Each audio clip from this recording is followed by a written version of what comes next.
Hey everyone, it's me, Sean Capri. This is We the GamerCast. It publishes on Spotify, Apple Podcasts, and Google Play every single Monday. Patrons get it early. And before we get started, I just want to say welcome to the podcast. I hope you're having a great day. And thank you for listening and being a part of the show. It means the world to me that you've decided to spend some time with me today. And so with that said, let's get on with the show.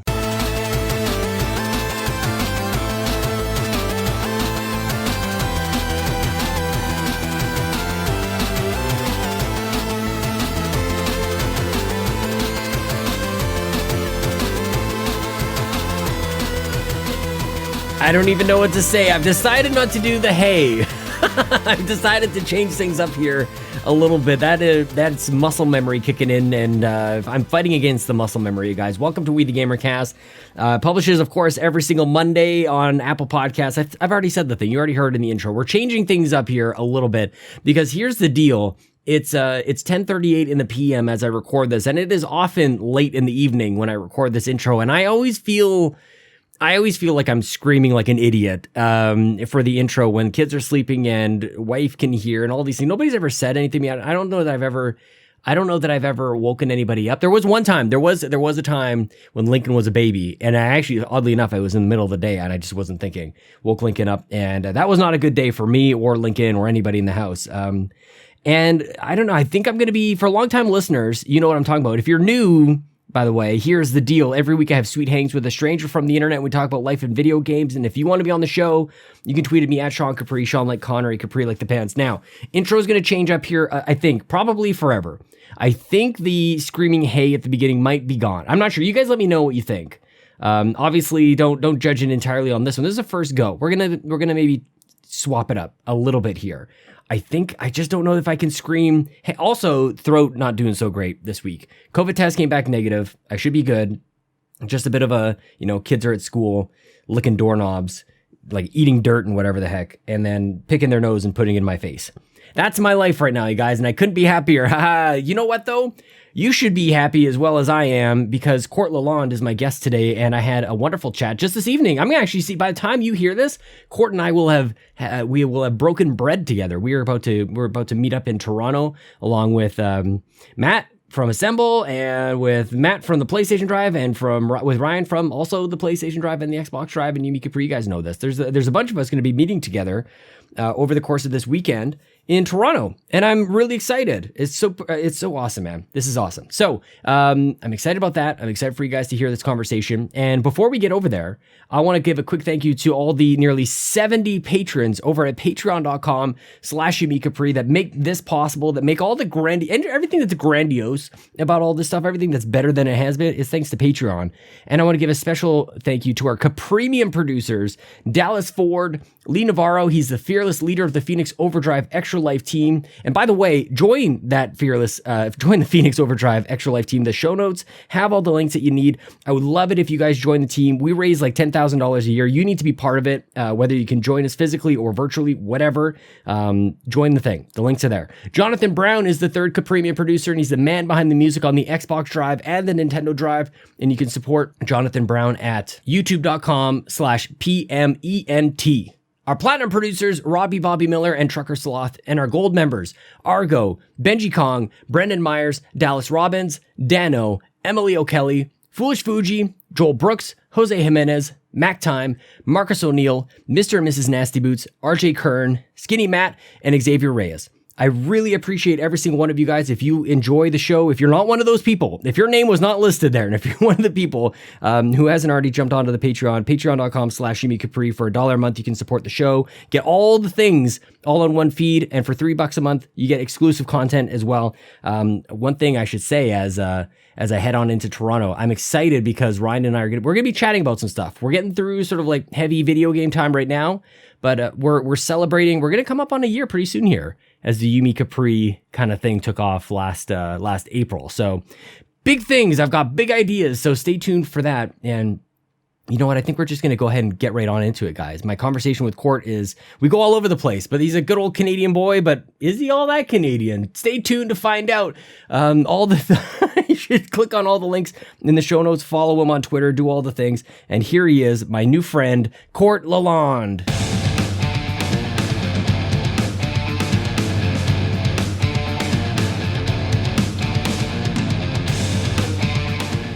your friend, Mr. Cognito, explained that to me today.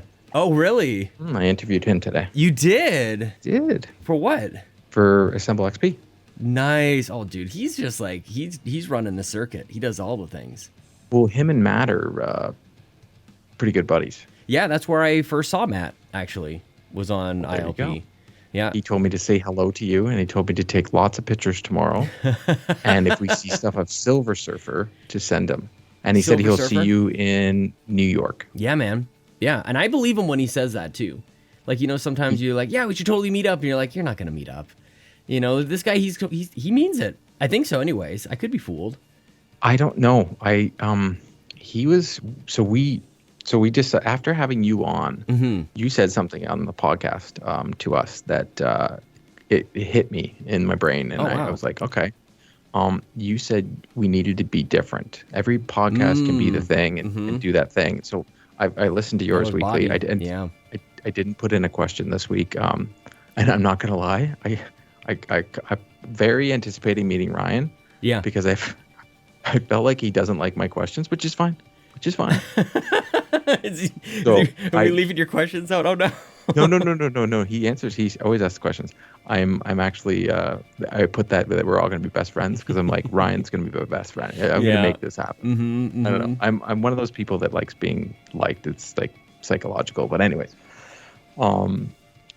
you said to me we had to be different. So I said right after we did that episode, I didn't want to go to the topic. I know Matt ended up going to the topic because I had it in the agenda. Right. And so I said to him after we finished, I was like, we're not doing topics now if we have a guest. He's like, what do you mean? I'm like, I don't want to do topics. And I also, if we don't talk about video games, that's fine. And he was like, what do you mean? And he got all scared. I'm like, no. I want to do a podcast when we interview people that is about the community for the community. So you're a content creator that everybody loves. Luke was a content creator that everybody is a content creator. Jeez, he's still with us. Wow, that was a slip. Sorry, Luke. Yeah. Barry or Cognito. Yeah. Is a content creator everybody loves. But we don't get to know you. Yeah, man. Don't get to know. It's not that I don't want to know your personal side. Like I wouldn't mind, but like I don't think people should know. Right. If you know what I mean. Yeah. But to know like your aspirations, like we asked Cognito, like you weren't doing this, what would you be doing? What do you want to do? Like what's the next step for Iron Lords? And he was just like, he wants to be like a talk show host. Yeah. So we got into all that kind of stuff. And I did a little bit with Luke. Like I talked a lot about teaching with him. Oh yeah. Luke Luke is a wonderful person to talk about aspirations and ambitions and stuff because he's and probably you got this from Cog as well, but like when somebody is forthright with their ambitions, like it can throw some people off. It can be jarring for some people, but for others, I feel like it's inspiring. Like, good on you, and also like eye-opening. Like, I never would have thought to even like endeavor for something like that, towards something like that. And this is like somebody's like life goal. It's like that's awesome to me. That's so fascinating. Well, that's the thing. Like, we all idolize everybody, and we go through. We talk on Discord, and we all talk on Twitter, and all that kind of stuff. And we have people that interact with us, and like, but at the same time, they don't get to know us. Yeah. Or do they even take the time? I don't know. So I try and ask. I don't know. I joked to Matt. I was like, I'm trying to do hot ones without the spicy wings. Ask the good questions. Well, and I love that you kind of put them in a bit of an uncomfortable spot, and it's almost like, I don't know if that's what you were going for, but like that, the reason that you're uncomfortable is maybe the reason that it will work, because if you're comfy, if you're not really pushing the boundaries, pushing the envelope, creating something that's unique, then you won't feel that like twisty in your tummy. You won't feel that. So I don't know if that's what you're going for. Yeah, I send the agenda, so you see the questions coming. Right. But, yeah, that was very nice. At the same time, it lets you think about them. Like, Cog was like, yeah, I had to think about a couple of these. I'm like, well, we'll see what your answers are. You never know. You could change them. Yeah. And then I even said, I go, there's a topic in there, but I'm like, I don't want to get to it. I want to have such a good conversation that we do not need to go to it. And he was like, okay, let's go. I'm like, okay, let's do this. Is that typically how you and Matt kind of work? Like, are you able to, like, I definitely find like it can be challenging working with somebody and going like, when is the right point in time to suggest a change or something like that? Like, and I find that in my professional life as well. Like, I find it, when is the safe space to go like, I'm thinking about something, and you just sort of like went up to Matt when like, it's a pretty significant change that you were suggesting. Like, it's okay if we don't talk about games. I don't want to talk about topics. It's massive. Well, and sudden. I did it right after we had you on, and so Matt, our dynamic works so far, because I am very organized. I do the agendas, I do all that kind of stuff, and he does the editing. But and we both have ideas, but I'm the guy that gets up at 5 o'clock in the morning and I get an idea and I'm like, shh, and I just send him text after text after text. And I'm like, here, I got this, I got this, I got that. Like, I'm the one researching all that. And I'm like, okay, we're going to do video on this, this, and this, or we got a code. Like, that sounds familiar. Oh, that's Telfer? Me. No, that's me. Oh, okay. That's me going to Ryan, just like, and our Discord chat will just like prove it. Like, Ryan, I'm thinking about these things. Just, so maybe I guess I'm not quite as afraid of suggesting things, but. Well, that's the thing. And so I just said to him, I was like I put out that we were going to do Echo Generations. Is it nice. the Toronto? So it came out on Game Pass, and then their Toronto studio. I'm like, we should highlight this. And I didn't tell him this. Yeah. I threw out the tweet. I threw it at Echo Generations. I was like, we're going to review this game. We'll have a review next week. And he was like, did you mean to do that from 3 Dads? I'm like, no, but I didn't. Oh, yeah. So we're going to review this game. And he's like, do we have codes? I'm like, it's on Game Pass. Not a big deal. Yeah. But it's a Toronto studio and I want to highlight a Canadian developer. Cool. I kind of started doing that and he's okay with it. Yeah. Because he said to me, he's like, you know what? I think if I hinder your creativeness, it's going to backfire. Yeah. And he's like, you inspire me and you motivate me. So I'm just going to allow you to do it. Yeah. I'm like, okay. So it was originally his idea. My original idea for the name of the show, it was Xbox A, and then he didn't. He just got a logo made, and I'm like, all right, fine, we'll go with this. We're fine. So we started off rocky. We did start off rocky, but we went from there, and it's working so far. But I've only been doing this for 7 months now. Yeah, I was gonna say, anything like, you guys to do in the gaming thing. Good for you. Matt's been doing it for a while. Yeah. Well, how did you guys end up meeting? I had him on 3 Dads. And how did you had him? Like, how did that? He just like wandered in. YouTube. So I'd like to picture like a podcast happening. Like you guys are just sitting around and like somebody just shows up. Like they enter the voice chat in Discord or something. Like, I'm part of this too now. Well, like a Kramer. I always thought that. So that's, believe it or not, that's our idea for. So we were thinking for Xbox 20th anniversary. Yeah. On November 15th, we're going to send out a message a week before. We're going to open our Discord. You have to be in there 48 hours before in the Discord. Mm-hmm. You either have to follow us or we follow you on Twitter. Yeah. Because we don't want randos. Sure. And we want to open it up for everybody just to come in and talk about how much they love Xbox. Just community and just come in. Just come in. We're just going to do it for an hour. It doesn't matter who shows up. Just going to talk about Xbox. Like we did that little video the other day because Xbox obviously sent you the email. They all sent us the email saying, do the 20 seconds. Yeah. And Matt and I literally, Matt was like, do you want to do a Seinfeld episode? Oh, get out of here. I love it.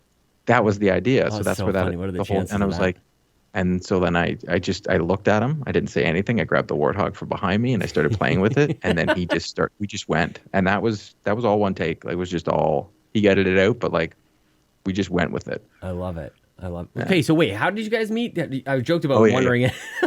Sorry, yeah. No, dude. I will go. I was tempted to. I was either going to go back to the question. I'm like, let's just wander into this idea. I actually kind of want to talk about the idea of this, like this call-in kind of show. This because I think it's such a good idea. Bobby used to do it. He called it Red Shell Radio. It lasted a couple episodes, and I think he kind of had enough of it. But I think it's such a good idea. Like it's such a good way to have people involved too. So randos, I don't think you'll have to worry about. That's too much effort. Like for a random person to just like to join a Discord and do all that kind of stuff. They'd rather just send a tweet and troll and be out. And it was inspired by talking to Cog, and I was like, and he was mentioning, he's like, the Xbox community is so good. He was talking about party chat over and over again. Yeah. That's how Iron Lord's podcast was invented, was party chat. Mm-hmm. That's how they started the whole thing. So I was amazing? Like, yeah. So that we got the whole story, and we went through, and he went through his whole thing of meeting Phil Spencer, all that kind of stuff with us, and then so. Anyways, you asked me a question. I haven't answered it. That's how this works, dude. We started 3 Dads in a Console. Matt followed us on Twitter because he's a dad, and he just happened to see us somehow. Someone retweeted us. I can't remember who. He saw us. He sent us a link of his stuff. Yeah. Just like, hey, check it out. And I checked it out, and then he DM'd us and said, I would love to come on the show. I have 2 kids. And I love everything that you guys are doing. It's different because we do 3 Dads in a Console is first we make sure that there's no swearing allowed on the show. So you can listen to it with your kids in the car. Yep. And any topic goes. So if we want to talk about anxiety for the day, we're going to talk about anxiety. Yeah. If our guest comes on, we'll do the stuff. But no matter what, you can talk about whatever we want. Like we just did a DC episode that barely talked about video games. Right. Unfortunately, isn't it funny how like connected DC can be? Like just the topic of DC, it's like that sounds nerdy, but it's like in most cases it has nothing to do with video games. Like you can talk to like a gaming dork, and they might have absolutely like no idea. Like for me, like I know very very little. But you know, your comic calls are just like Batman. I'm like, what's gonna be next? Oh, it's Batman. Oh, this guy likes Batman. But Batman's got so many different layers and so many different. Like I've got Flashpoint back there too, but I'm DC. Yeah. I'm not really Marvel. I'm definitely DC. And then when I'm DC, it's pretty much I stay in the Gotham universe just because I love Batman, how he doesn't have superpowers, yet he's still a superhero. For sure. Like it's the greatest thing ever. This is the world we live in, man. You're Marvel or DC, Pepsi or Coke, like Xbox or PlayStation. I mean, I guess there's Nintendo I still now. love Spider-Man and all that, but I don't. Oh, yeah. Don't go out and buy Marvel comics. If I'm going to read a comic, I don't know what it is about DC. And I told my buddy, I have a friend who works for DC, and I told him about this. And I was like, the thing I like about Marvel is they're great for movies, but I love DC as a comic. Yeah, like, the reading is better. Yeah. Like Marvel is just action joke, action joke, action joke. Right. DC is like real world topics. Like there's Batman Future State right now that is dealing with Black Lives Matter because you have a black Batman. Yeah. And it's amazing. And it goes through real life things. Or you have Superman who's bisexual now. Like Superman is, or his son is? I couldn't remember. Like, I feel like I saw some stuff. But happening. Superman's got rid of America and his whole spiel. Oh, really? Was the Superman created by a Canadian? Am I wrong about that? Isn't that amazing? 100%. That he's like the American. All saw those TV. You definitely saw that TV commercial. The Heritage, or this is our Heritage commercial. The guy in the train. Yeah. That's exactly it. He can run faster, but he can leap. No, he can fly over tall buildings. Yeah. Why not just go for the whole thing? He can do everything. He can just... So sorry, go ahead. We had Matt on. I'm trying because I'm a tangent person. We had Matt on the show. Me too, man. That's how this works. That's all good.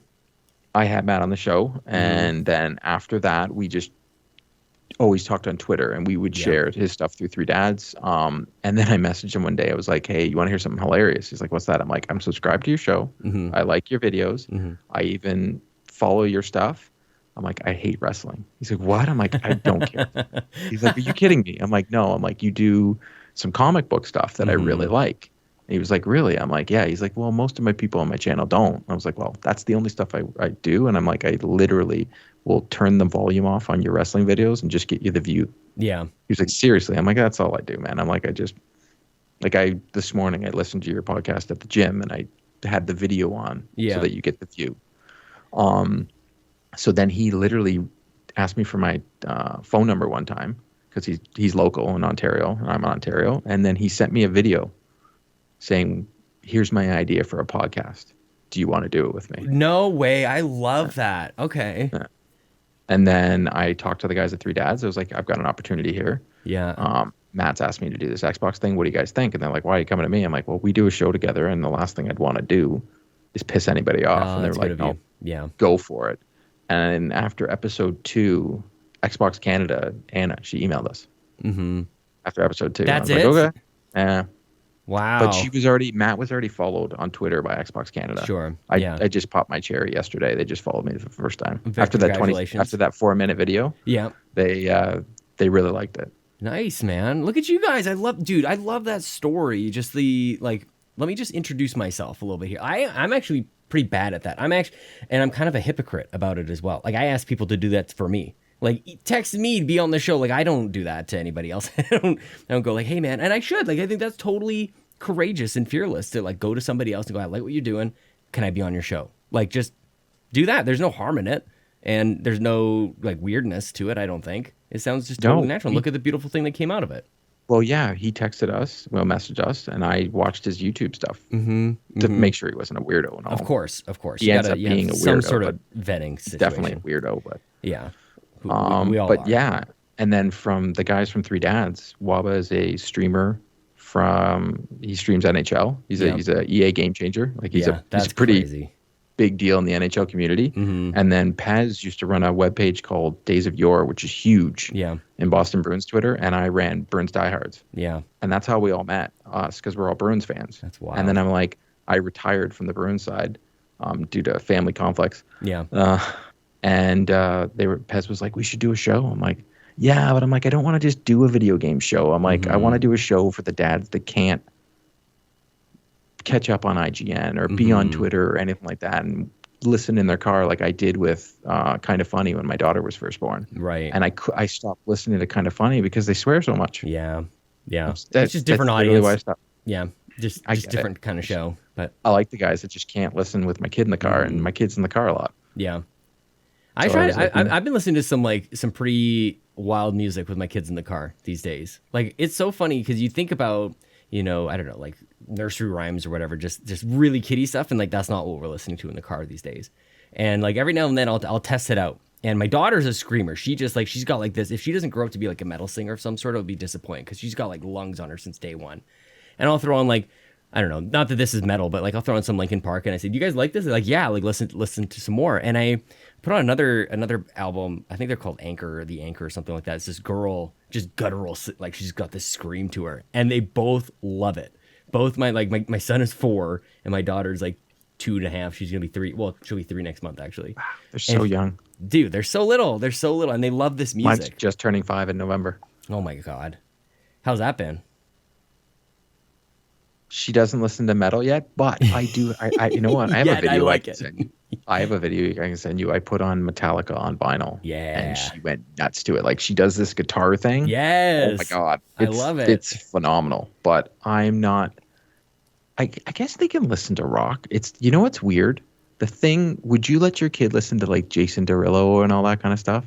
I honestly don't think I even know enough about Jason Derulo to even comment on it. Like so maybe what you're getting at here is like, sometimes I'll listen to like this heavy metal stuff and it's like, what about it would be not okay for the kid, right? Like maybe there's themes in it that I don't know if they're understanding or not, but like there's something really interesting about like the music and the tones of it that make it seem taboo or forbidden.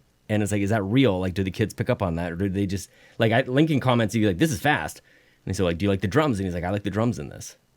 My daughter just recently, in the last couple months, I would say this summer, so the last 3 months, started commenting on the words. Yeah. Oh, okay. Mm-hmm. So my brother-in-law, we were my parents' place in Florida, and he was watching Jason Derulo for the dancing. Oh yeah. And there was a video on YouTube, and I turned to him and I was like, "Turn this off." Yeah. And he was like, "What? They don't care." I'm like, you literally have girls being demeaned by this guy dancing in a video, and we have 2 daughters, and they're talking about bumping and grinding. I'm like, turn this off now. He's like, they don't care. I'm like, you don't know they don't know. Yeah.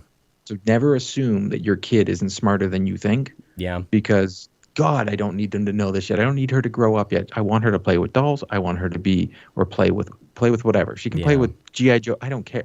Just let her be a kid. I don't want her to grow up quicker than she needs to. But like music wise, I'm like, my daughter really likes the War on Drugs. Yeah, nice. Weird enough it is. Really likes that Zach Brown band. Loves Michael Bublé. Really likes the Michael Bublé. And it's funny, my wife listened to a lot of the Zach Brown Band album and Michael Bublé when she was pregnant, and my daughter really likes that. She likes 80s music, like loves it. Oh, that's crazy. It's good stuff, man. It's. I mean, I was gonna say it was timeless, but maybe not for a certain amount of time. It wasn't timeless. Like there was a time where we avoided it pretty good. I am a huge music buff. You have deep passions. You probably have like from my observations, you have like 3 to 5 like deep passions, I would say. Okay, what are they? I would say probably hockey, comics, yes, video games, music, and then I don't know, maybe there's got to be a 5th one that I haven't uncovered yet. But those are the 4 that I've sort of like just quickly observed. And like deep. Yeah, well, I grew up. I sang in I'm trying to find that video to send to you because it's the funniest thing. You're gonna die. Because like we could probably do like an hour to 90 minutes on any one of those things. Like, with the Batman posters in the background, or the Halo toys, or the Funko Pops, like even just like what's in your room. You can ask me whatever you want. Like honestly, this is the thing, man. I keep making these promises that people are gonna have to like keep coming back, and at the same time, you and I are just gonna have a regular old conversation tomorrow where it's not recorded and not content. And isn't that an amazing thing? That's still a possibility in this world. Yeah, it's gonna be pretty awesome sauce. I just sent it to you. It's the funniest video ever. I can't wait to check it out, man. I sold my vinyl collection because I used to collect everything. Yeah. And I decided I had an epiphany after a nervous breakdown. Oh no. Yeah, it is what it is. We're all, if we're honest about anxiety and mental illness, it's fine. Mm-hmm. I had a concussion and it just led to more and more and more things. Yeah. When did you get your material concussion? things. When was that? 3 years ago. Oh, that's it. Oh, snap. I was imagining like a teenager playing hockey or something. No, it was men's league. Yeah. I had my head down and I got my head taken off. My daughter was just, we moved, well, my daughter was just 1 year old. Yeah. So I lost a year of her life. Let's put it that way. Get out of here. Yeah, for 6 months, I couldn't. Why are dudes hitting each other like that in men's league? Is that something that you see often, or is it like just kind of a brutal play? As someone who's played hockey his whole life, no. This was we got asked to play the next game because another team didn't show up, and we ended up playing like 25-year-olds. So this is going to sound weird when I say it. I don't hold anything against the kid that hit me. Yeah, that doesn't sound terribly weird, but tell me more. No, well, when I first started playing men's league from playing competitive, I couldn't turn it off. Right. So I don't think this kid turned it off yet. And it took me years, and he had to have been like 22 years old. Yeah.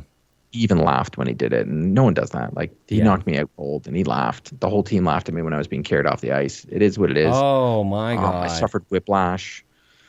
And then I didn't know it was this bad. I thought it was fine. I got on a plane and I went to Boston, and I guess the compression on my muscles, and I got off the plane and my head just like tilted. Yeah. And I went to the hospital in Boston, and I like had to like be adjusted, and I had a terrible time. Oh, great. It's cheaper over there too. That's an inexpensive way to do it. Oh, well, it was I had someone pay the bill for me. Oh, okay. That's good. That's good.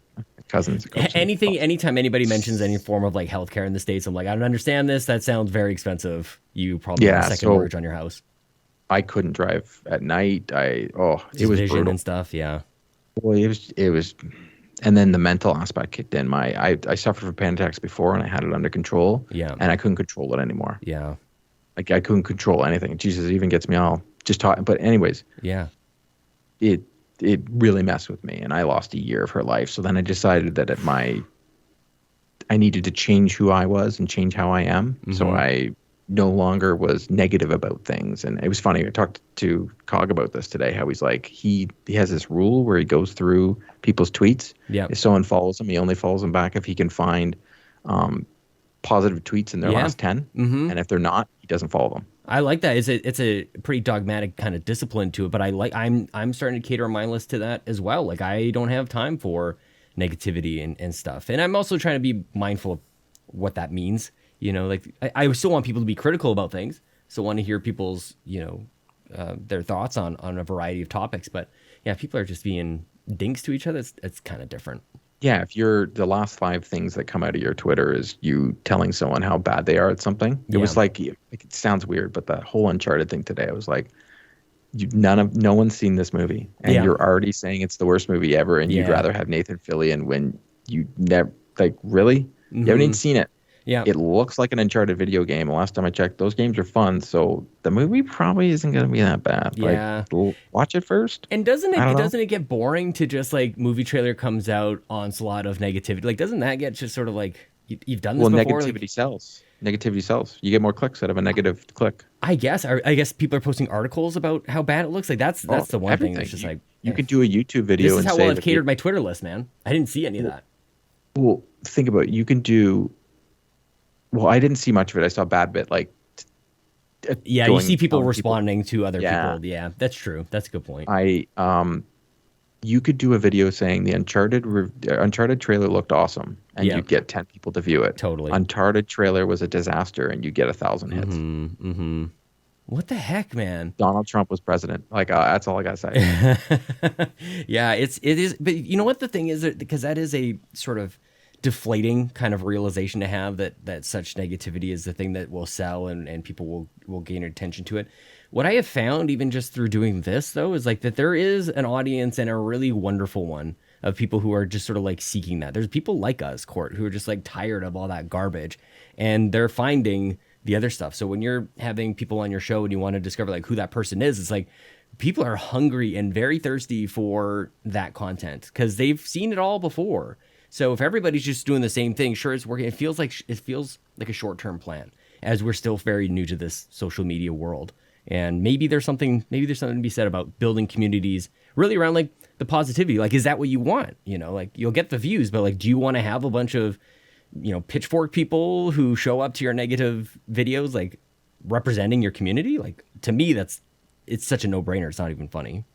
Well, think about it. When we didn't have the internet, we had communities. Right. And it was all about uplifting your buddies. Right. Yeah. And then social media came in and we were like, we can say shit about them. We can say poop about them without them even knowing. Yeah. Yeah. You know what I mean? And that's how it all started. We're like, look what I can say. I can say that. And you can't do anything about it because you don't know where I am and you don't know who I am. I feel like maybe I'm not sure exactly what it is, but like, you know, when you're a child, you're a toddler, parents are kind of like coaching you to socialize you to, but there's a point in time where the kid goes away and kind of has to figure stuff out on their own. And it never really like loops back. There's never really like okay, so let me talk to somebody. Let me get mentored by somebody as say a 12-year-old. Let me get mentored by somebody at 25 or 30. Like that kind of goes away. So you're kind of left to just like, well, somebody else is treating me poorly, so I guess that might be the standard. Like the way that kids kind of calibrate is based on the environments around them. And unfortunately, there's like one or two kids who will kind of ruin it and set the tone. And then it just brings the bar down. It's hard to like raise that up and just show people that there's a better way. I had a friend in high school who I haven't actually talked to him in a little while now, but he kind of like changed my life in a way. And I don't know if he really knows this, but he had this thing whenever we would go out, buy groceries or buy movie tickets or whatever, he was so kind to the cashiers there or whoever was working there. He was just like, how are you? Like, and I took notice of that. He wasn't doing it for any particular reason. It almost seemed a little flirty, but he wanted to make somebody else's day. And I'm like, I hadn't seen that before. Nobody had explained that to me before, that you could go about life doing that. And I always thought that was really interesting, that there's a variety of ways to interact with other people instead of just like figuring out the shitty stuff that other people are doing that I'm seeing most.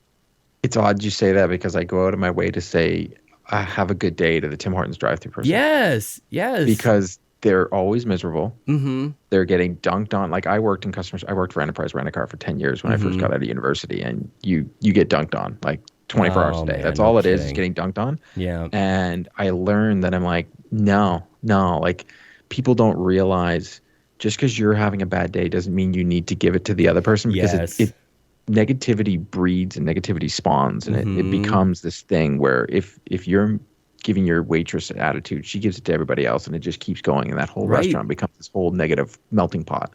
And it's never your fault for being like in it. Like if you're experiencing somebody else's negativity, you sort of like go like, well, I'm receiving it. Like what I've come to realize is that there is an opportunity and there's accountability to changing that cycle. Like, well, yeah, it's easy to continue it. Mm-hmm. It's easy to add to it. Yep. It takes more effort and it's more rewarding to change it. Find out why they're there in that spot and make them happy. Yep. And it's rewarding because you realize that that's what people want and that they'll start to either reciprocate it or you just start to see it. Like I don't know, again, this last year it's been a hard year, man, but there's so much love and support in this community, in this video game community, and we find each other. And it's like, that wouldn't happen if we weren't actively trying to be positive. It's not always the easiest thing. And it's not like I think you and I are both very similar in this way, where we both face challenging times and emotions and things like that. We face it head on. We're not avoiding it, but we also know, at least my realization has been like, I have a choice in the morning. When I wake up, I can go like, today's going to be an awesome day and we're going to kill it. We're going to get after it. We're going to do it. Might be hard, but we start to bank on some of those things that we've done that are difficult in the past to do more hard things. So I don't know, man. I feel this is a very kind of like realistic, just pragmatic kind of conversation, but I'm not surprised that we're here, to be honest with you. This is just the sense that I get from you. Well, I think we're also very lucky that we have kids, because it changes your perception. Like, oh my God, does it ever? Like, I can get up and be tired and be irritable. And then my daughter says something funny and it's, okay, I'm back. I'm here. I'm with you. I get it in my mind. I'm like, oh, I'm just so tired. Just give me a minute. But at the same time, I'm like, she doesn't know. Yeah. And she doesn't need to know. Right. and I don't need to bring that to her, and I don't need to bring that energy to her. I need her to go to school. I need her to be happy about school. Yeah. I need her to have a great day. And I don't need to start the day off. I grew up in a household that was,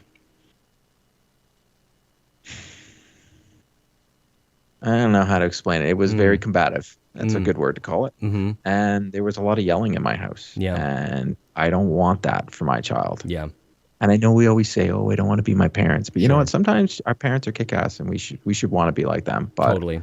I don't want to be like my parents. Yeah. It's not that they did anything wrong. I just want to. I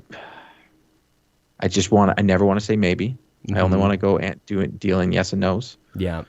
And so in absolutes, and I don't want to spoil her, but I want to be able to give her what she needs. That's so a I want to balance nurture. too, I want to isn't it? nurture. I want to nurture. That's a better way to put it. I want to be able to nurture. Like if she gets really creative, I have no problem buying her Lego. It's a weak spot for me. She loves building the original part and then tearing it down and being imaginative. I love her friends that. hate it. Yeah, she just wants to build. She's the little girl in Lego Movie 2. Yeah. She'll build all this crazy stuff, and I'm just like, wow, where does she come up with this? Are you like that? You're not like that? My brother is. Yeah. So somewhere. I am. But I was the kid that was playing with his G.I. Joes and would pretend his G.I. Joes were wrestlers. They could be Transformers. It didn't matter because it didn't have the other toys. Sure. So I guess I was. A show growing up that I used to love was Muppet Babies, and it's all about imagination. My favorite. Oh, my gosh, yes. So, and I always think about when, I think it's when they always say imagination, and he says it with this. Yeah, Sean. I always thought that was special for me. And it was... I don't know. My wife always jokes that we should just move to California and I should just go write TV shows because I can destroy them by watching. Yeah. I'm like, okay, we're done. She's like, you've already figured it out. I'm like, yeah, I can't watch this anymore.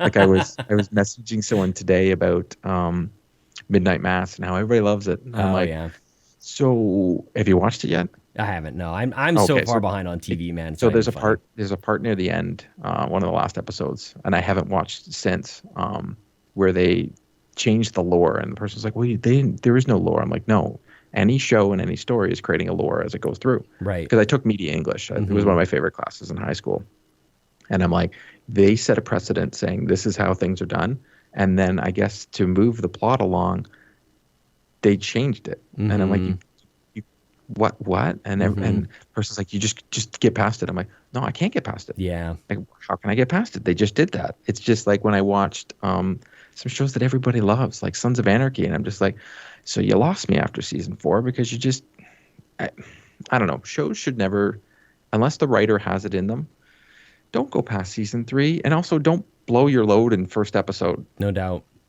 I don't know. Yeah. You should build your anticipation. You shouldn't destroy it.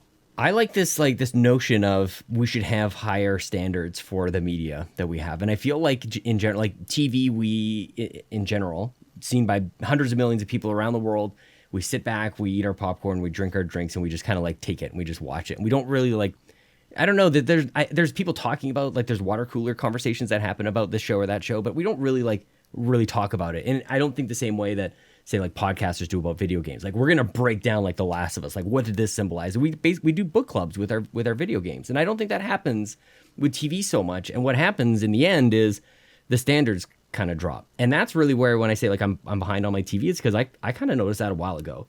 Like most of the time, the writers are just kind of coming up with the absolute most deplorable situations or experiences for these characters to go through, and people find that compelling. And I'm like, I'm not quite there, man. Like I want a little bit more depth to it. And yeah, it's this whole jumping of the shark, or just changing of the lore, whatever it is. I'm with you on that, man. I kind of think we should hope for better than that. And usually Netflix, I find Disney Plus, there's a new show with Steve Martin, Martin Short, and Selena Gomez. Yeah, I just heard about that. It's a murder mystery podcast thing. Mm-hmm. It's phenomenal. Yeah. They haven't jumped the shark. They build. It's great. And a show that I used to love that they took off the air was called Parenthood. Yeah. It was just, it pulled out, it did everything right. And it was funny. Just recently they brought out this show that everybody thought was phenomenal. The guy died from, the husband dies from the slow cooker overheating, which is impossible in the first place. The other singer, Mandy Moore, is in it.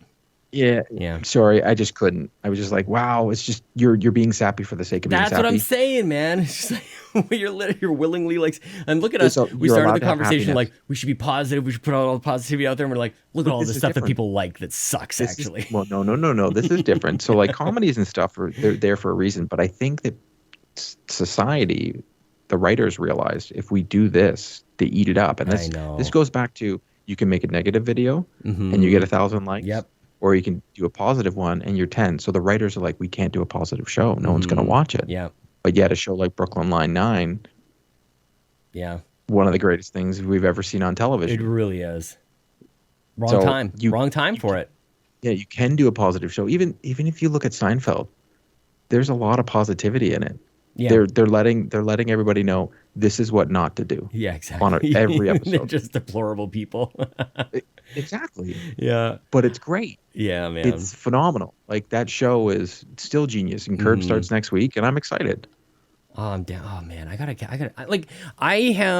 don't like to admit that I've got like a fear of missing out, but I guess that I do. Like my actions speak to like a big time FOMO on like the comic book side, on the TV side, on the movie side, the game side. I'm trying to just like catch up to all of it, and there's just no way, man. Oh no, it's impossible. Especially now, it's like all I see on Twitter is, I'm playing this embargo game or this embargo game. And I'm like, Jesus. Like, I don't know how you, like, honestly, I've been doing it for 7 months now, and I just recently started getting codes. I don't know how anybody does it because you got a family, I got a family. How? I'm still it's just impressions, no reviews. And that's just it. And that's the thing that I'm kind of getting. I have to watch myself because I'm opinionated about this one. And whenever I catch myself, like I've got a pretty solid opinion on this, and I think I can get myself into trouble about that if I elaborate too hard on that. Well, but no, I'm with you on the. It's not a review unless you actually finished it, and I would love for you to listen to Cogs. We talked about it today. Oh, nice. And we got into that conversation, and I was talking about impressions. He's like, exactly. And I'm like, because a game like Far Cry, I'm not finished yet. Yeah. You're not finished yet. I get you. I can tell you exactly how many hours are into it. Yeah. I think I'm 25 hours into this game. Yeah. I haven't finished the main. Exactly. I haven't. And there was people that saying like, oh, I finished the main storyline after like 18 hours. I'm like, then you didn't do anything except the story. I completely agree. There's so you much didn't play more. the game. That's not the game. Yeah. Like, that's not how people play video games. Yeah. So how can you do a review and I have to trust your review? Right. You didn't play it the way I would play the game. You just zipped through it. You didn't care about the story. You obviously were skipping cutscenes. You were just like, psh, psh, psh, psh, psh. That's why like there's certain like Kind of Funny is one of those podcasts where I listen to where they don't really give a review. They only give impressions. Right. They call it a review, but really when it boils down to there's no score and it's impressions. But I couldn't review a game unless I finished it and did everything. Yeah. Like Assassin's Creed, you could never review the game. It doesn't end. Totally. And it's a high bar. It's a hard standard to live by. And that's probably why most people don't do it. And we're living through it right now, probably more like definitively than ever. Me and Ryan and the crew over here, like we are really putting an effort into this. And it's like, this is a standard that is difficult to live up to. So I get it, but I do feel like, 1 day and 31 minutes. Jesus. There you go. And I'm probably, I don't even know if I can check because I feel like sometimes I'll hit pause and kind of walk away from it. I'm not sure how accurate that clock is at all. But yeah, You leave your TV on? All the time. Yeah. You just made of money? Yeah. It's low power. Remember our Christmas trees back when we were kids? Remember the energy inefficient bulbs, Fair enough. It really, that's the dad in me. I'm like, turn the damn thing off. And turn it off. Yeah, it's just that's what happens when the child is born. You're just like uber sensitive to thermostat, lights on. Oh no, I can control the thermostat with my phone. Our thermostat in our house, we got a not a Nest, an Echo Bee. We have a little sensor. It's the whole house is regulated on her room. So her room is exactly 21 degrees at all times, and it 21. Regulates my whole house. Mm-hmm. Most people think that you're torturing your child. No, 9 degrees below zero. Well, or below freezing. For I guess for the Americans. Well, I guess I am an American. I am an American, so I can say it. Were you born? Were you born in the States? Were you born? Atlanta, Georgia. Oh, nice. Fulton County. Yeah. You want to hear something awesome? Yeah. I voted in Fulton County. Really? Yeah, so when they did the whole CNN thing this year, and they were like, "It's coming down to Fulton County," my wife and I, like, the biggest poop grin on my face. I was like, love it. "Oh baby!" And I knew what it was going to go because I know people that are down. I was like, "Oh my god, he's going to lose, and I'm going to help that. Suck it, you pumpkin head." Suck it. I haven't heard that in forever, man. I tweeted about Triple H the other day, and I'm like, oh man, suck it. So you moved. You moved here as an adult then? Nope. I was born in Atlanta, Georgia, and then I lived in Boston till I was 5. Yeah. And then we moved to Canada. We lived in Montreal for a couple months, Yeah. and then I lived in Scarborough. Like anybody in Ontario, you either lived in Scarborough at one point for my age, and then you moved somewhere else. And then we moved to Pickering, which is like outside of Toronto. I lived in the GTA. That's all that matters. Yeah. But I went from Atlanta to Boston. Like, I was born in Atlanta, but my dad was playing. So he wasn't there from when I was born because my mom couldn't get on a plane because she was pregnant. Mm-hmm. So she couldn't move. Yeah. So I was born, and then 3 weeks later, my mom flew to Boston with me. And then I lived in Boston for a bit. So, like, to me, I was born in Atlanta, but I'm from Boston. Sure. I don't know. Yeah. I when I first moved to Canada, I said go to the park a lot. And, I had a wicked accent. Yeah. I can still get it when I go to Boston. Yeah. I go there probably once a year now. Yeah. I'm going to go in March again with my dad for his birthday. Oh, nice. I go there a lot, and I can get the accent down pretty wicked quick. Like, it's wicked piss. I love it. It's so good. We can do it on the podcast because Pez is like huge, thick Boston accent, and Waba can do it every now and then. So we'll do like a whole Boston accent episode sometimes. What was it like having your dad as a hockey player, playing and moving around and stuff like that? It's a different life, man. I didn't realize he was an NHL player till I was older. Right. Just dad I didn't work. Didn't know. He retired when I was 5. Oh, okay. So I guess so. I never knew. Yeah. And like, so I had hockey cards, and I didn't comprehend. Like, I didn't. Right. I was in grade 1, didn't get it. I'd go to show and tell. I'd be like, "Here, I got hockey cards of my dad," but I still never got it. And then I was the kid that was embarrassed that his dad played in the NHL because I got made fun of for it because people said I was bragging. Right. So if I said my dad played in the NHL, they were like, "Well, look at you," and then I would get beat up for it. I was also horizontally challenged, so I was robust. Yeah. So I didn't have that going for me very well. So which it is. Kids are thank God the internet wasn't out back then. But my dad played in the NHL, so then there was a lot of angst, I guess. So I almost like held it against him for a long time. I apologized to him about it like later on, like not too long ago actually. I even wrote an article for a blog called The Pink Puck, where I kind of like a magnus opus of this is what I went through. And like, everybody thinks, oh, your dad played in the NHL, it's the greatest thing ever. Well, not really. There's a lot of pressure. Where I thought you were until you told me that it wasn't that he was sort of retired by the time you sort of came to realize it. I was thinking that kids would either respond to it either as a oh la-di-da, look at you, or you're like, he's a plug, he's not a good player. Like they would judge him for his skill. Thank God. Right? Honestly, thank God I didn't, because my dad was not a Hall of Famer. Right. And he might, like, if you're not, then you're getting made fun of. Like, even if you are, in Vancouver, he's huge. Oh, he's like a Wendell Clark. He's like a Glenn Anderson. Because you're in Edmonton, right? Mm-hmm. Yeah. At least you're better than Calgary. Poor Ryan. Oh, right. He likes it. Like, not even an X Factor. He should know better. But it was funny when you guys did your hockey talk today. I was like, hockey talk. And you're like, no one cares. I'm like, I'm at the gym. I'm like, I do. I care. But I love there's a show called Nintendo Dads, and they allow one of the hosts 2 minutes to talk about Pokemon, and then that's it. So maybe we'll do a little like hockey minute kind of thing on the Xbox Drive. We'll do a little Canadian spotlight, and that's it. I could do hockey. Well, I did it for podcasting for like 4 years, but I wrote the article, and there was a lot of pressure growing up playing hockey for me because they were like, your dad played in the NHL, and I made AA. Yeah. I made AAA 1 year. That's it. Yeah. I wasn't playing junior. I was fast, but I didn't have the hands. We always joked that you put my brother and me together, you get an NHL player. My brother just didn't care. My brother didn't like playing hockey. My brother would rather read comics and play video games. Yeah. I'd rather try and do all of them. Sure. Yeah.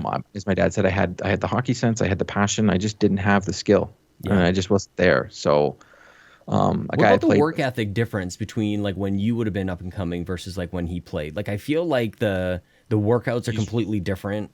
You know, he was really good. Yeah. Like I say this, the difference between an NHL player and someone like myself, who someone like you would think is good. Yeah. It's like, wow, Yeah. it's craziness. My dad used to be able to. We would practice, and he could sit there at center ice and pick corners. Yeah. Yeah. They can do that. Like my cousin, he played professional in Europe. He's a very good hockey player, and he didn't play in the NHL. When I watch him play, I'm like, what? Yeah. Yeah. The gap to make it to the show. Yeah. During the lockout, he got me on the ice. He was like, hey, buddies of mine are playing shinny. I was living outside of Toronto there. With my wife, and I was like, yeah, I'll go play. So I get there, and he's like, oh, it's some good players.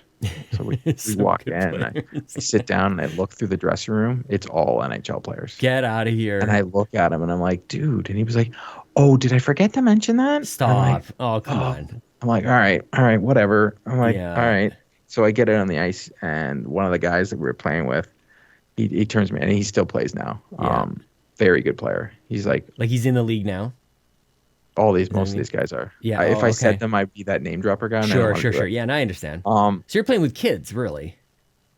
Yeah, they were a lot younger than me. That's the other thing that like kind of happens in the Stanley Cup champions. Let's put it this way: Stanley Cup champion guys, guys that have won awards in the NHL. Yeah. Scored 40 goals.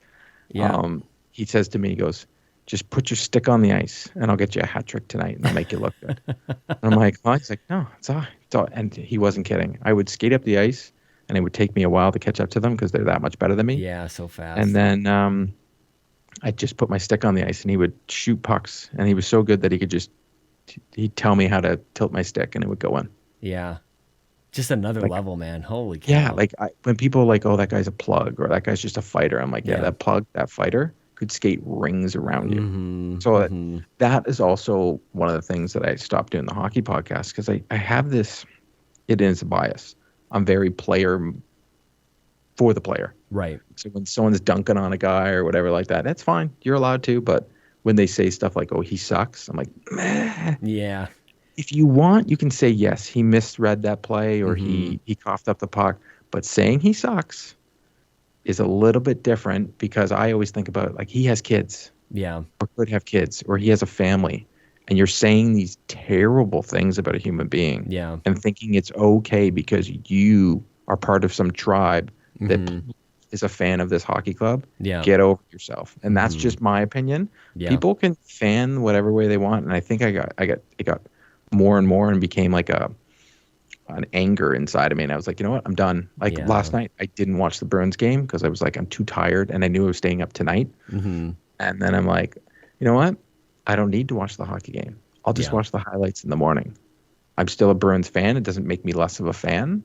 It's just, I was like, no, I'm just going to go to bed. Yeah. Tired. I went to bed. It was 3-3. I woke up. They lost 6-3. And I didn't have to deal with the worked out. I didn't even have to deal with it. So it worked out in my favor. You probably wouldn't have gone to bed quite so easy if you stayed up for it anyways. Like, you get all amped up and everything. 100%. Yeah. Well, after we had our conversation, me and Matt both were like, I can't go to sleep. I'm like, I know. It's the one thing about really just activating your brain in any way, which podcasting I think does in such an awesome way. You're just going to be awake for a while. Now I'm going to do the same thing to you tonight, man. You're going to be up for a little while, I think. But hopefully that's okay. We're going to have some good food tomorrow. I'm okay with it. You got your Goon Squad, their controller behind you. Yeah, it's funny. It's a Space Jam one. Well, it came as a set, and I tried to. We did a contest with the Apple reviews, and you got the LeBron. You got the whole, LeBron. Do you want him? Do you like LeBron? I can bring him for you. I don't want him. You can have him. No. Okay. Okay.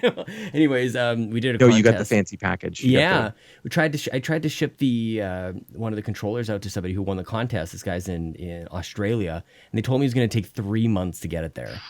I'm like, that's was that the FGG whatever, like the really long name that no one knew? GHX. Yeah. It was a real person. It was a real person. They messaged us like instantly. So I was like, I mean, shout out to you for like listening to the show like instantly. So I've been waiting to hear if that person was real or not. Oh, I thought we missed it. I thought we mentioned on the. Well, we should bring it up again just in case anybody missed it. I think we announced on the following it's one show. of those things like you pick little things out. So I was like, oh, is this person real? It totally was real. Yeah. They were like right on it, man. It was very impressive actually. So yeah, it's what a funny life though. Just creating these podcasts and people find it and they listen in and everything. But what about? I want to rather than jump. You say that. Hold on, I can get a tangent on this one. So a friend of mine, my best friend, his wife is a lawyer, and she was talking to someone, and that person was mentioning the Boston Bruins. She goes, "Oh, my husband's best friend, his dad played for the Bruins, and he's a huge Bruins fan, and he has a podcast, and he's here in Ontario." And the guy was like, "Is his name Court Lalonde?" And she was like, "What?"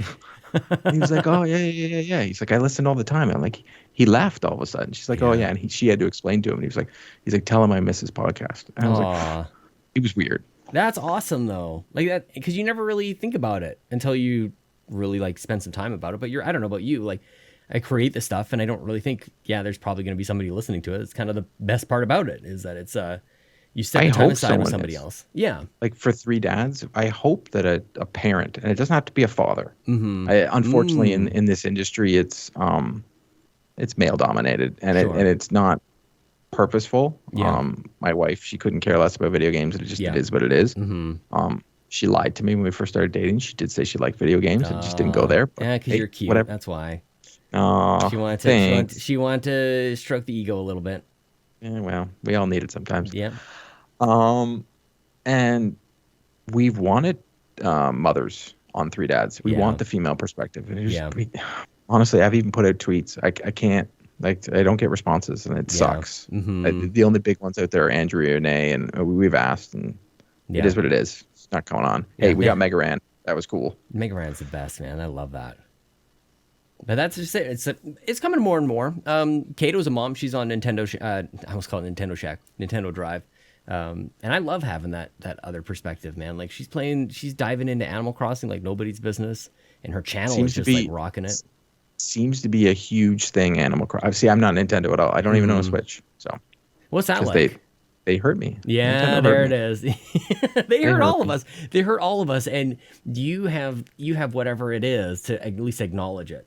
Like there's some. Yeah, I walked away. I sold my Switch. I had one. I bought Mario Odyssey. I bought Zelda. I had my time with it, and then I bought Smash. Still don't get it. I don't understand it. Whatever. It's just not for me. Isn't that the worst? It's like the biggest thing on the planet.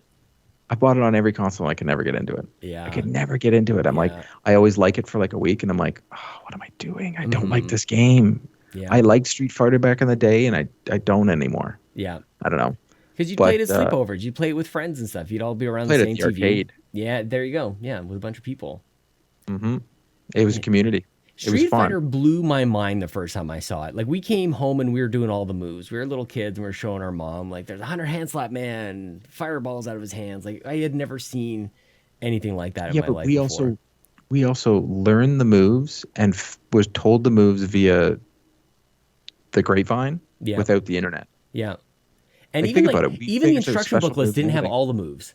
But the arcade has no instruction booklet. That's true. Yeah. So how did we figure it out? How did we figure out when we got the NES that when you were in World 2 of Mario Brothers, you went down and you jumped to the left and you got a 1-up, and then you jumped over here and then you jumped up and you could hit the brick and only that one brick and go up in the top and run all the way to the end. How did we do that? Well, one person shows the next person, Like, I don't know how the first person found out. There was no internet, and it somehow got to us. Like my dad bought it in the U.S., so it dropped in the U.S. a year before it came to Canada. My dad was in Boston, and he bought it. So I was the first kid on my street to have it. Why did he buy? Like, it was just in the news and stuff? People thought that people knew. Everybody out in the U.S. was like, this is the thing. This is the thing. My dad is big into, like, he was the dad who bought stuff that fell off trucks. We had like the illegal cable.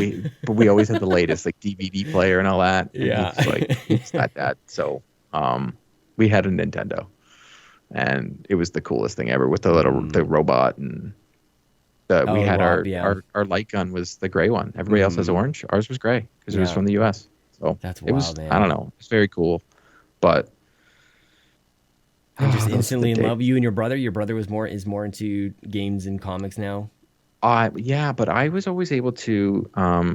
I'd rather be outside playing with my friends, Right. and then games would be that thing that I did. I could, as my dad said, he was like, people were like, "Oh, games rot your brain." And I'm like, not my kid. He would rather do his schoolwork and do it. Games was something that I did when I had nothing else to do. Yeah. Yeah. And it's funny when it's in the house and it's just always there. It's not quite it doesn't have quite the same pull. Like I grew up in completely the opposite situation where we just didn't have it. And my neighbor had it. And whenever I saw it in the room, whenever I was visiting somebody, I saw it, it's like, why aren't we playing that right now? Like this is an opportunity that doesn't come as often as I would like. And everybody else who just had it, it wasn't the same for them. They could take it or leave it, but it was just one of, 100 things that they could do with their time. They could go outside and play street hockey or whatever. I just couldn't wait to get inside and play their Nintendo, because I just wasn't at home. I was outside with my Jofa helmet, my Gretzky jersey, playing road hockey till literally the street lights comes on, and then I would go in the driveway with the lights there, and then my mom was like, "No, really, you have to come inside." Yeah. Then I would play Nintendo, and then we had the Super Nintendo, and then we had the Sega Genesis, so I could play NHL. Yeah. Because you couldn't play it any other way. So NHLPA 93. Yeah, 93. They had a 93? I don't even know if I knew the 93 was on Sega. Look at that. See how this works? 94 so, was more, I think it was 92. It was called NHLPA hockey. It wasn't called NHL hockey. Oh, that's right. Yes. The very first one. And it's even in swingers. Like that is NHLPA hockey. Yeah. So then there's, everybody always says the quintessential is 94. I beg to differ and say it's 95 because 95 involved trades and creating players. You didn't have that until 95. So it's definitely 95. But hey, what do I know? You know a little. Just a wee bit. But I always laugh how everybody always gets stuck with the 94 because that was the first one on Super Nintendo. And so I'm like, your nostalgia can trick your mind to think something is better when, nah, it's really not. I kind of want to check out these other ones. I have a Super Nintendo Mini That's is what unlocked. I was just gonna say. It's exactly what I was gonna say. Yeah, might have get the ROM. Might have cracked that a couple times over. Yeah, just whatever. That's like when you were talking to Ryan about bringing your consoles. My traveling console is my Super Nintendo Mini. Oh, that is a good idea. I don't want the big one. Like, you know what? You can play the big fancy games, but when do you sit there and play with that? And when you're in a hotel, what did you do growing up? You played on a Nintendo and a Super Nintendo. What is better than playing the Super Nintendo with a buddy and playing some old games that both of you are good at? You might have just changed my entire plan. Fun overall, just having fun again. Yeah. Because having fun is amazing. And it's funny because one of the reasons I was bringing, or I have it packed. My flight leaves in less than 12 hours here. But I was going to be like, I want to get through Far Cry. Like, it's actually like a work thing, like in a weird kind of way. Like, do you though? Do you need to get through it? I mean, the answer is no. Like, really, like the truest answer is no. And just this notion of maybe that embargo game that everybody seems to be playing that comes out on the 26th, maybe. Which one? That one that I'm not playing it. I'm personally not playing it. It comes out on my birthday, but I'm not playing it. From Square Enix. Oh, I didn't know. Oh yeah, some people are playing it because I can tell by tweets. People I'm like, you're really bad at tweeting, people. As someone that follows Twitter and has been on it and is somehow successful on it, but I can't even place it, dude. I don't even know what you're talking about. That's okay. It's a Marvel property. It doesn't matter. It starts with G. That's okay. Ends with an S. Oh, you know what? It's funny because that game I had never. It just didn't even hit my radar at all. Like I saw it for the first time. I'm like, whatever. I won't track when that's coming out. You could have told me the game was coming out next year and I would have believed you. I only know because it comes out on my birthday. So I always joke. Like I even tweeted at them today. I was like, hey, it's great. It's great that I'm allowing you to have your game come out on my birthday. But if you're going to do that, you better give me a copy. Yeah, I got nothing back. And I was like, that was very playful. You, if I was you guys after your Avengers thing, I would have taken this one up and been like, hey, this is fun. Play with this. But maybe they didn't want to ruin. Maybe they know what it is, and they don't want to ruin your birthday. That's what I'm hearing too. This guy deserves. Maybe this guy deserves better than to play our game. But to be totally honest with you, dude. I've learned already doing this that I'm not in a rush to play a game. Yeah. Like I got Adam's Family here on Switch. What in the world? I don't even have a Switch. I got it. So Outright Games is a company that makes children's games, and I started buying them for my daughter because she wanted to play video games, and I didn't want her playing I didn't have a Switch. Yeah. So I didn't want to playing shooters. I didn't want to playing anything. She played Donut County. So I contacted them on Twitter and I kept saying how much I liked their games. Mm-hmm. And then they DM'd me one day and they were like, it's either you have a podcast. And I'm like, yeah. I'm like, we talk about your games all the time. I'm like, I sent them an episode. And then they sent me the PR name. And then I put on Twitter that my cat died. And they sent us a package for my daughter. Oh, holy cow. Yeah. They're awesome. Isn't that the and best? They got Peppa Pig coming out tomorrow. I saw you tweeting about that. Seriously, we play. So every Friday we have a thing in my house called Family Fun Night. And if Outright Games has a game coming out, we play it that night. Yeah. Those are the things I'm like, I feel, I don't know, maybe Lincoln is just getting to that point. Like, that's what I'm really looking forward to. Like, some of my favorite memories growing up was like, you will never be able to replace this, but of course, like going over to the video store, grabbing a movie, Jumbo Video, the popcorn. Yeah, ours was Ultimate Video. Yeah, just when they had the popcorn street machine there. Yeah, like that was just the best, and I loved movie night. Like I'm really hoping that that's something that we can kind of have here. That's what we do every Friday. Is Family Fun Night, and we do a movie. Or if there's a video game, we play it. Like last week, we played Adam's Family Mansion Mayhem as a family. It's 4 players split screen. That's the best. She's 4. She's turning 5. It's the perfect age because she picks up games real quick. Their Paw Patrol games are very easy and painful for me. Yeah. But they taught her. And then there's an open world game called Lucky's Big Adventure, and it's very, very, very, very, very painful. Mm-hmm. But she learned open world and loves it. And she just runs around on her horse. And then it was funny. She's gotten to the point, she played the last Paw Patrol, the movie, and she goes, Daddy, this is embarrassing. I was like, what do you mean? She goes, they're insulting my intelligence. I was like, wow. They are. And you caught that because the game's not good. Yeah. It was the only review that we gave from them. Like, this game's bad.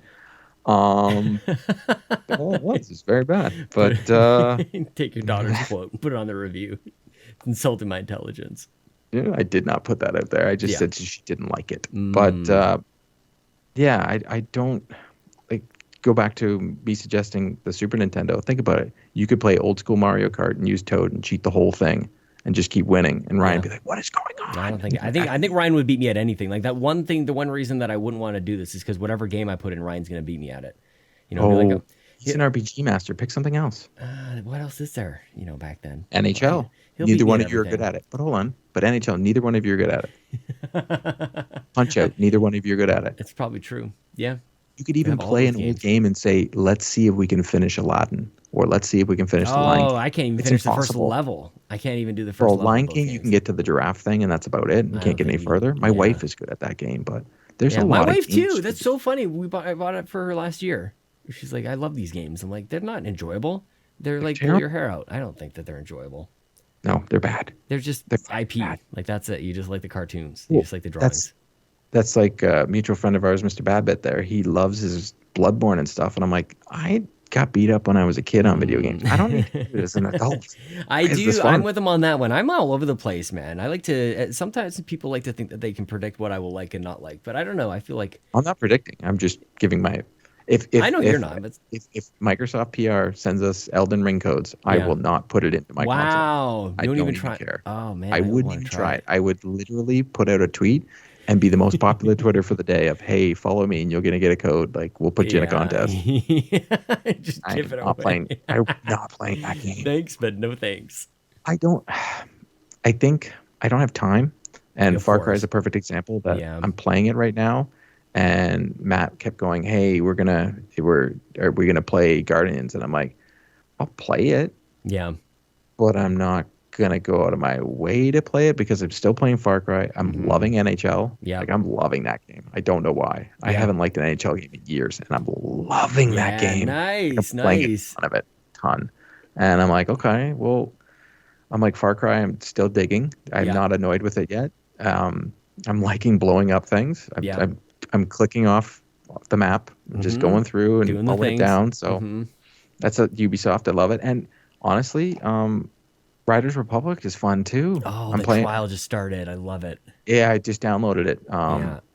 That game, the demo was fun. I'm hearing I'm hoping Microsoft's. I'm fingers crossed. Otherwise, I think I might buy that game because it's good. but I'm Yeah. also playing Echo Generation, and that's really fun. Good God, you just listed off like I think 200 hours for the video games right See what I there. mean? So Yeah. I got no time, and then I know Forza's coming out, and I know Forza, Halo's dude. coming out, so I'm not gonna play anything else. Mm-hmm. Like I don't care. Like that's why I love Xbox right now because I'm like, you make it easy for me. I know. Thank Yeah. you. I You just turn it there's on. no, yeah, exactly. You know what? You inspired me. I might even sell my PlayStation 5. Get out of here. Oh, I don't know if I want that place on me, but I mean, go for it. You have Well, so much room in you your brought up a house. good point. Thing's enormous. What am I doing for it? I'm not playing it. It's Yeah. literally hasn't been turned on in over 2 months. Mm-hmm. So Oh, wow. the last time I played it was when Ratchet and Clank came out. Yep. Yep. And I finished Ratchet and I haven't turned it on since. Mm-hmm. Mm-hmm. So if I Well, turn now that thing on, I would do you have have to a do do an you have a update. PC? Can you play on your PC at all? I'm on my PC right now talking to you. There you go. I heard that every gamer who has a console also has a gaming PC, so you don't Oh, need to that's buy the these thing consoles today. Yeah, anymore. you Yeah. don't.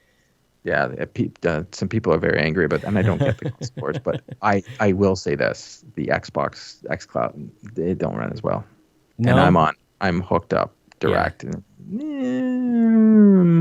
it's not there yet. I haven't done anything really consistent with it. Really, like my Forza was tough for me. Forza, and it needs to be like pretty exact as well. Like that's actually a really good test for it. I have to say, That's Forza 5, I am so beyond hyped for that stinking game. same, Like, and I want the slowest car ever, the DeLorean. oh, I love it. Yes. Oh, that's such a smart move. Like that's the thing that they've needed to do for quite some time. It's just something funny, something silly, something that taps into some sort of lizard brain of ours, like some nostalgia of some sort. Do you know what the Xbox is? Because so I was explaining. I'm in marketing and I'm in sales. Shocker Mm-hmm. that I'm in sales. I look at who has the biggest income, who has the most disposable income. It's 35 to 45, 35 to 50. That is should be your target market. I always laugh when like, the 20-year-olds are like, they're targeting us. I'm like, only beer ads are, and that's it, buddy.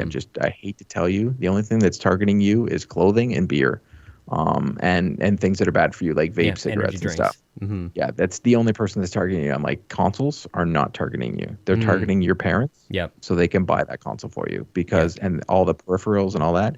And I look at PlayStation, and PlayStation was doing such a good job at hitting our nostalgia. Mm-hmm. And yes, they've got Spider-Man and stuff, but they're not.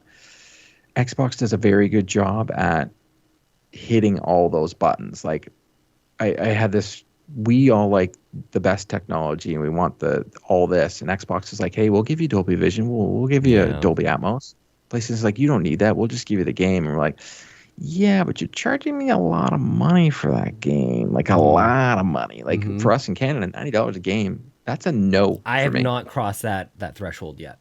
I didn't Yeah, I buy a can't do it. PlayStation. I'm not, and even for like digital special editions, I find that to be really difficult to like pay more. I find that's a lot. Like you're coming up on a hundo. Like that's a little much. Well, NHL.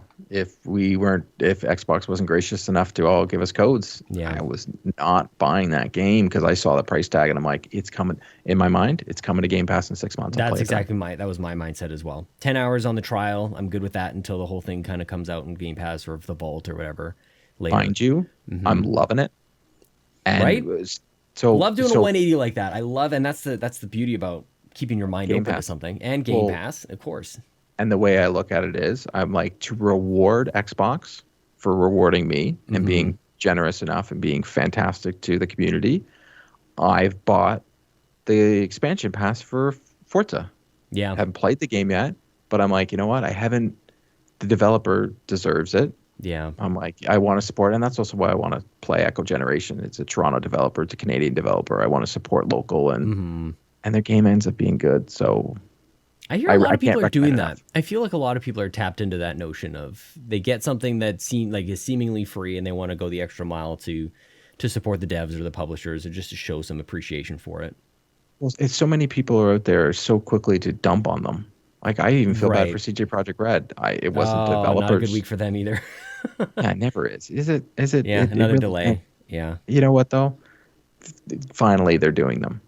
Like Battlefield's about to take a dump all over us and think that we're going to pay for it. No, we're not.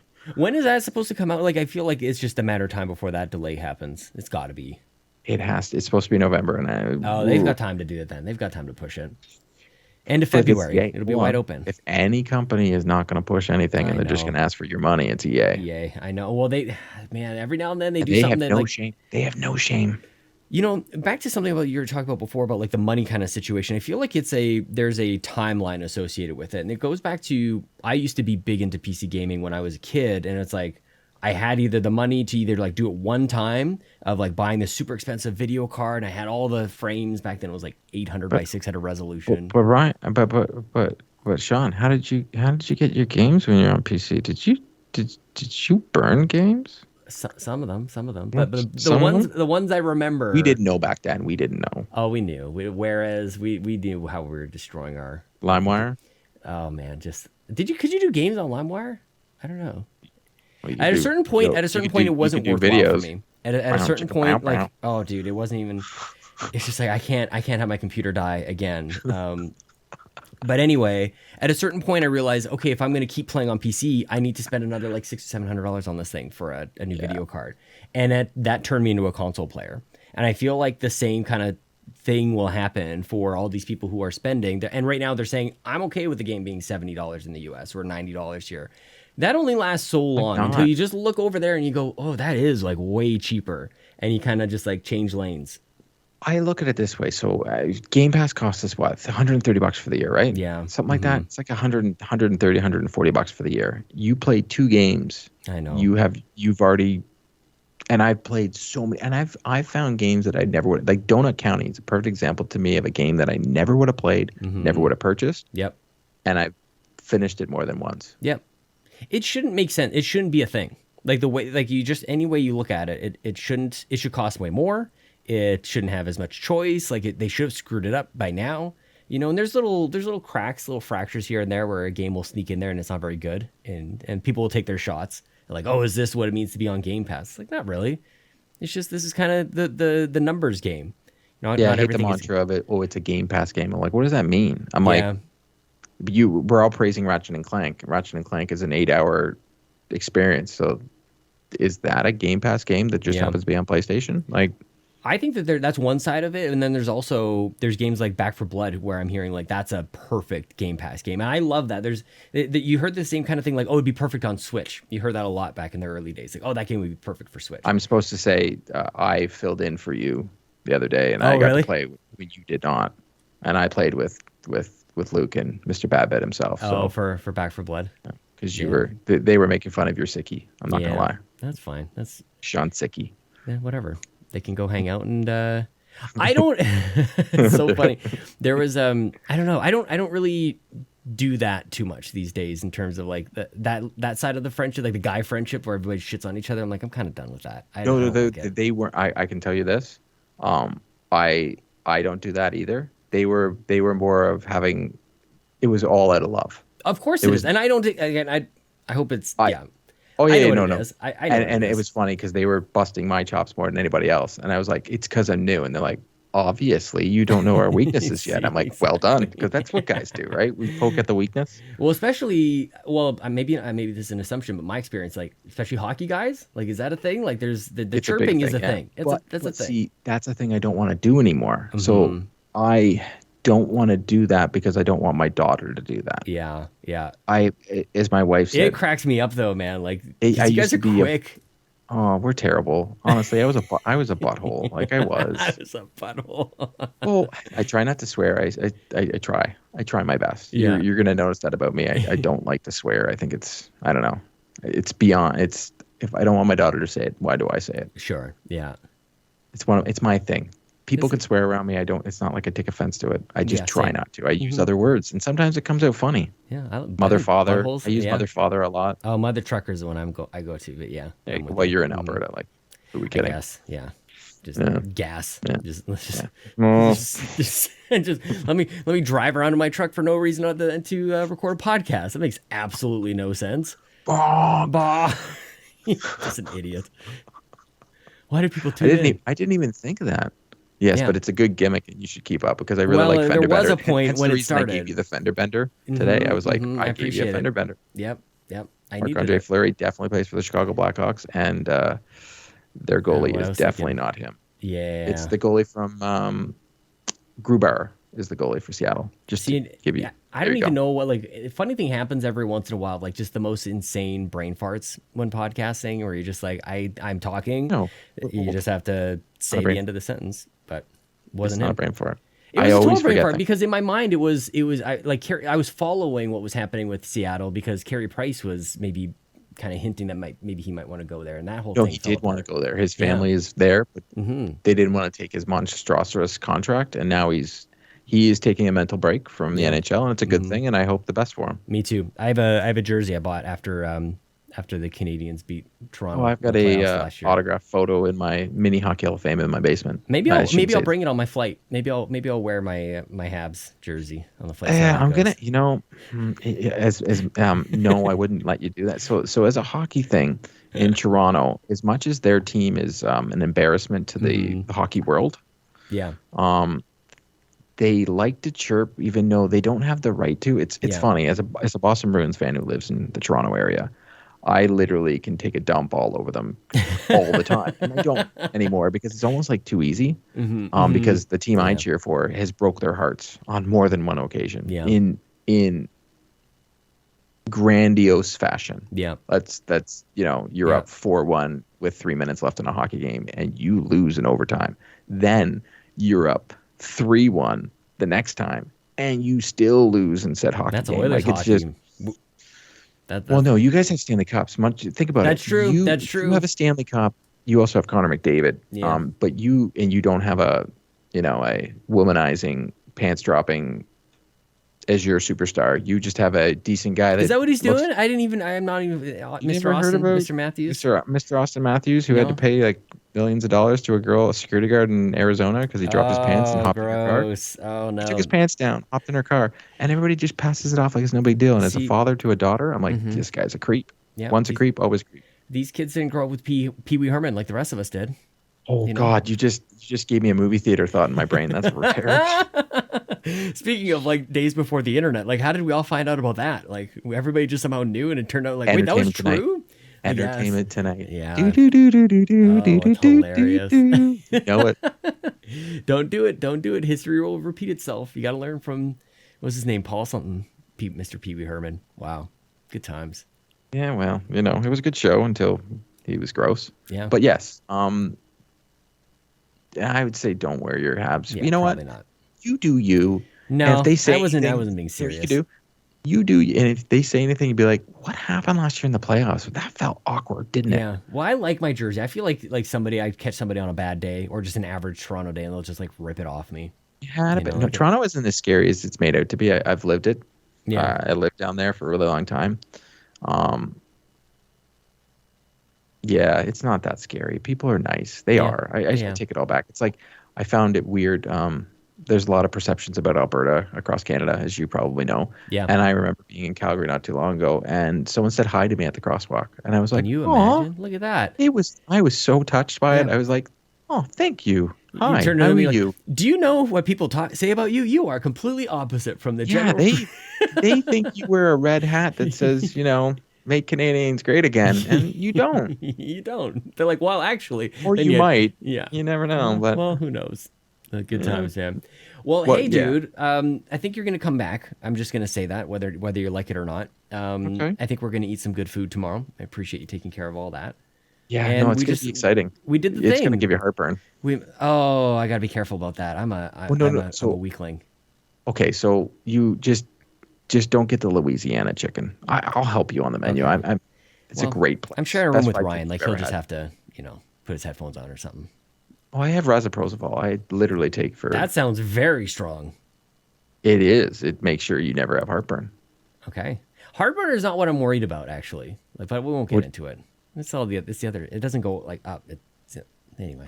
Oh, I'm lactose intolerant. I have irritable bowel system. It doesn't make you the poops. It's okay. I as someone who's lactose intolerant, I can have a poop conversation any day of the week. Okay. I can talk poops. There's a teaser for the next one for part 2 with Court Lalonde. We can talk about my explosive diarrhea. Yep, poop talk. I like it. Yeah, that's really. That was the big seller for the Switch when it first came out. That was everybody else is like, oh, it's a hybrid thing, blah blah blah. I'm like, yeah, now I can like play Mario on the toilet. That's honestly, seriously. Obviously the selling point. And then I think it was like a German, like Nintendo of Germany, did this thing. Yeah, that's true. Now they got like I 100 play games Hades. Honestly, I'm not even gonna lie to you. Ooh. Hades is the perfect toilet game. Actually, it really is. It's a touchscreen. It's fantastic. Phil Spencer wasn't wrong, and I guarantee you, Phil Spencer played it on the toilet. Of course he did. He doesn't have time for things, so when was he going to play on his phone? Pooping. I just want to, man. What a good man. Hope he's okay. He's a great guy. I always laugh how he's always wearing track pants with a leather jacket. Who does that? Phil Spencer. He's Scorpio from Globex from Simpsons. No, that is definitely Facebook. Oh yeah, isn't that too bad? I don't or know. Elon Musk. Oh, pick or choose. dude. Elon Musk. It has to be. He created a freaking blowtorch. He really did. Yeah. What did they do? Like 100 of them or 200 of them? It's like, don't buy this thing. They actually have And like just a gave it flame. and every YouTuber in the world has it. So Yeah, they give it to. Did you give it to Joe Rogan? Did you fire that thing off? I'm sure he did. That guy's a Billionaires, different fella. they're not what they used to be. Yeah, they are. Like They're the Bill just, Gates. Are they the same? The Bill people Gates of always the say world. if you're going to be a billionaire or you can be like a politician, you're a sociopath. So it is what it is. That's true. Well, there is something to be said about like who actually signs up to be. I can't remember who said this first, but like the notion of I could be president is like maybe one of the most narcissistic statements. Like you're the guy. Like really? Like you? Like Well, I always think if you're going to be a politician, you can't have empathy. So well, I don't know about that. I do. I have think friends that- that are, oof, you can't.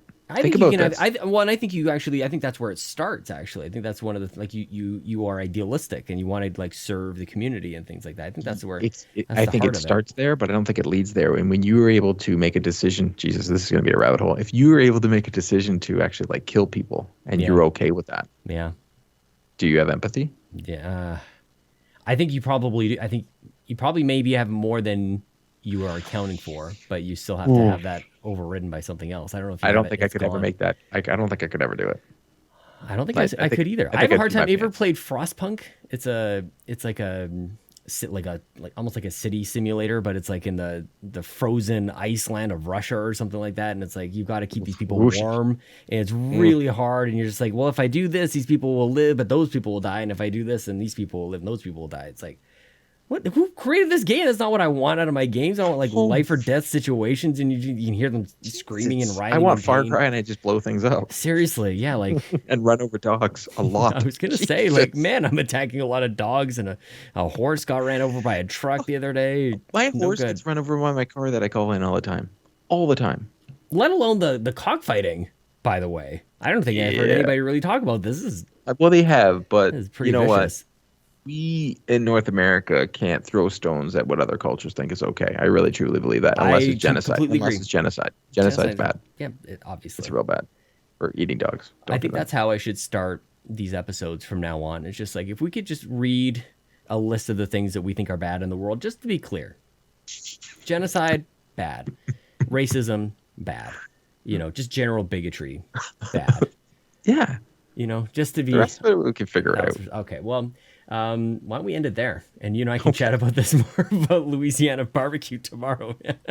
This is all. We ended on genocide. Yeah. I think this went from every spectrum ever. We talked politics. We did talk video games. Just keep it positive was our message. Well, we did. I think it was positive. No? Court, do you want to tell the people where to find you all over the internet? Do you want to do the things? Sure. Right after that. You can find me not committing genocide on the Bird app at Court Lalonde. You can find me on Three Dads and a Console on all major podcast catcher thingy mabobbers. And you can find me on YouTube on Assemble XP. It's a daily Xbox podcast where Matt and I talk about Xbox and sometimes make fun of each other. And it is a podcast as well where we interview guests such as Sean Capri to see what makes them tick. Yeah. It's really good, man. I'm really glad that we did this. We're doing the thing. We met on the internet. I think we're friends. I think I'm just going to go ahead and say that. I think we're going to meet for Best lunch friends. tomorrow. Yeah. 100%. Man. I already wait. know Matt and Ryan, we'll best friends for life. That's what I Ryan, said. don't you embarrass me.